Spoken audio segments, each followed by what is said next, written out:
Today, let's talk about interruptions. So, when we talk about nursing, we often talk about tasks. When you're in nursing school, you learn tasks. We're going to do this task. And when you're doing those things in school, we give them to you one task at a time, right? So, here's this task, do this task, move on to the next task. But that's not what real nursing is like. Real nursing is you sit down to chart. You've done all your assessment, now you're going to document it. So, you sit down, ready to chart.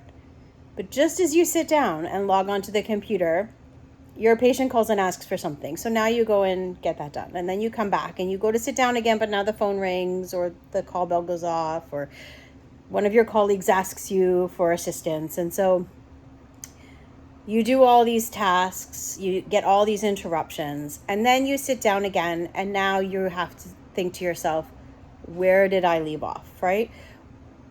Did I chart anything? Did I chart nothing? And obviously, when you're thinking about just the documentation piece, well, that's easy. I charted or I didn't chart. But what if you started charting? Are you really going to have to go through the entire system to figure out what you charted, when you charted it, all of those pieces? And so interruptions are a real danger in nursing because you can be interrupted and then forget to do something. You can be interrupted and make an error. And so we really need to treat interruptions as something that can cause harm. And we can't decrease the interruptions because that's just the nature of the job.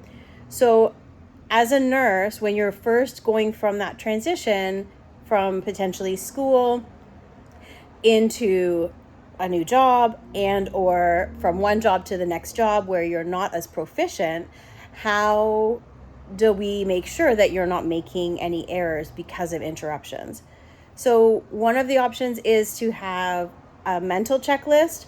I actually make a physical checklist. So I will start my day by writing down, okay, this patient requires vitals every 4 hours. And so I will make space to write my vitals every 4 hours. And then when I do the vitals, I can obviously see that I've filled up that space. So I know the vitals have been done, checklist number 1. But then how do I know I've documented them? So what I do, once I've documented the vitals, I actually X them out on my page. Because I know if they're X'd out, they are fully documented and signed off. If I've only partially documented them, I don't X them out. I only X them out when I'm done. Now, this works really well for me. It may not work for other people. But for me, because I know I'm going to be interrupted, this works really, really well for me to have a physical checklist. So I know, okay, this patient needs vital signs Q4. This patient needs vital signs Q2. I've written the vital signs in the thing. I've done the assessment that goes with vital signs. Because remember, I'm saying vital signs, but vital signs don't just mean go in, do a pulse, a respiratory rate, a blood pressure, a SAT, a temperature, and check their pain. Vital signs means do your head to toe as your first assessment and then your focused assessments. And then, of course, your vital signs and then come out. But you still have to document. And so once I finish documenting, I will X out that. I now know it's documented. And that's just one of the ways I manage distractions. Hope that helps.